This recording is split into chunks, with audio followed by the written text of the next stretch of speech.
Hi, so my name's Sarah Del Rio, and I am in Health 236, obviously, and I have enjoyed this class so much just because I've learned it's like combining two of the things that interest me the most, and I've always loved learning about different cultures, different religions, just understanding what makes people unique and how it plays a role into the decisions they make, and especially here now, it's decisions they make in the medical field and how they approach healthcare.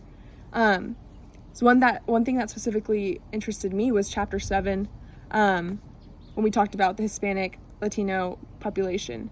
This specifically interested me because it was something that I could personally relate to, and kind of hearing it in class was really put things in perspective for me, and seeing that these are like statistical things that have been proven in Hispanic cultures, data that's been collected, and like through our textbook. It kind of put things in perspective for me, and it placed an emphasis on the family aspect of Hispanic culture. And I think that is huge in this culture. I think that's one of the things that's like sets us apart, is the fact that we've placed so much importance in family. And I feel like with grandparents too, like they are always fostering an environment where aunts, uncles, cousins, everyone is always joined together, and we're very social people.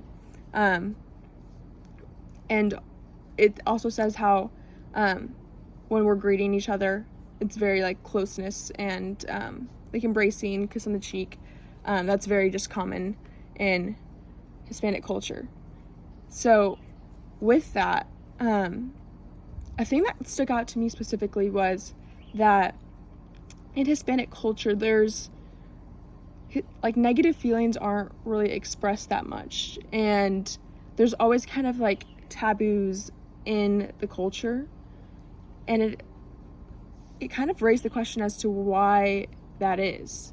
Like, for example, it talked in our notes that sexuality issues are kind of difficult to discuss, and like oftentimes the word sex is not even used at all, and instead it's like tener relaciones, which is to have relations, and that's what's used instead. Like, I don't know why there's always just kind of like a weird taboo over talking about things like this, and I think it's a lot. I know that it's a common thing within Hispanic communities, and me and my mom were talking about it, and there's just a lot of taboos and things that are kind of beaten around the bush because people don't want to talk about it. I feel like there's stuff that it's just understood that you kind of don't really talk about it, and that kind of raised the question, like I said, as like why that is.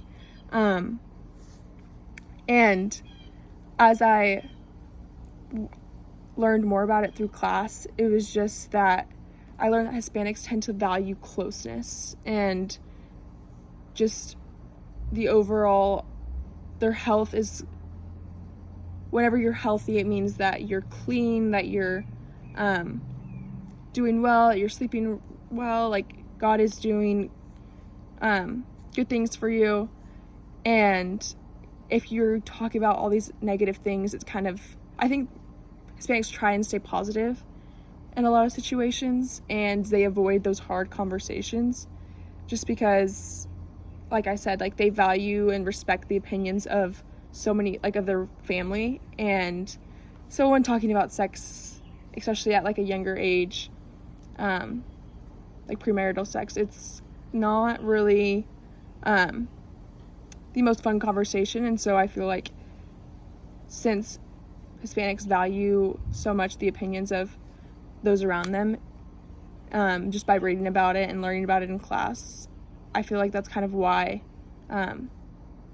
they tend to avoid these conversations. And it's kind of led into, they have to have a lot of trust whenever they're in the healthcare, like any healthcare facility.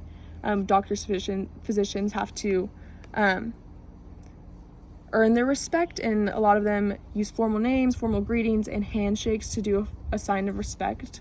That's a huge thing.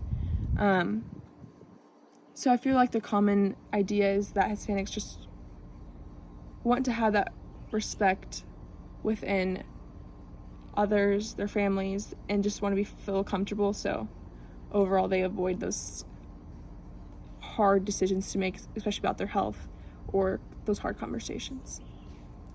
Thank you.